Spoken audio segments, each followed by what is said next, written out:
Cricket coach മനുവിനെതിരായ പീഡന പരാതിയിൽ വീഴ്ച സംഭവിച്ചതായി KCA സമ്മതിക്കുന്നു.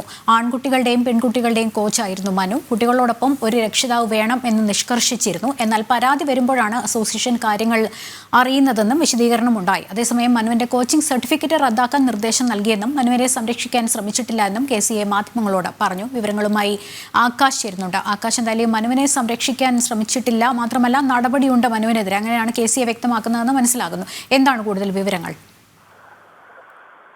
അതെ ലക്ഷ്മി, ഇന്ന് നടത്തിയ വാർത്താ സമ്മേളനത്തിൽ KCAയുടെ പ്രസിഡന്റ് ജയേഷ് ജോർജും സെക്രട്ടറി വിനോദ് എസ് കുമാറും പങ്കെടുത്തിരുന്നു. അതായത് ഇരുവരും ഇന്ന് പങ്കെടുത്തതിന്റെ ഉദ്ദേശം തന്നെ ഇത് തീർച്ചയായും അതിന്റെ അത്രത്തോളം പ്രാധാന്യം അർഹിക്കുന്ന ഒരു വസ്തുത ആയതിനാലാണ്. അതായത് പോക്സോ പോലുള്ള ഒരു കേസ് ചുമത്തപ്പെട്ട ഒരു വ്യക്തിയെയാണ് KCAയുടെ പരിശീലകനായിട്ട് നിയമിച്ചിരിക്കുന്നത്.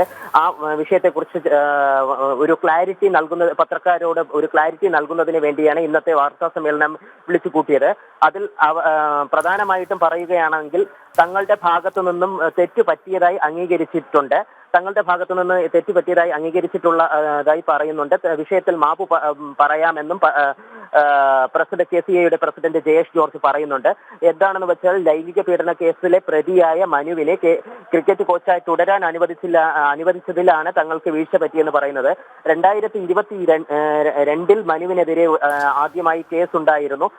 തുടർന്ന് 2022 മനു പോക്സോ പ്രതിയാണെന്ന് തെളിയുകയും തുടർന്ന് അതുപോലെ അത്തരത്തിൽ ആരോപണം ഉയർന്നിരുന്ന ഒരു വ്യക്തിയെ തുടർന്നും പരിശീലകനായി അനുവദിച്ചതിൽ തങ്ങളുടെ ഭാഗത്തു നിന്ന് വീഴ്ചയുണ്ടായി എന്നാണ് പറയുന്നത്.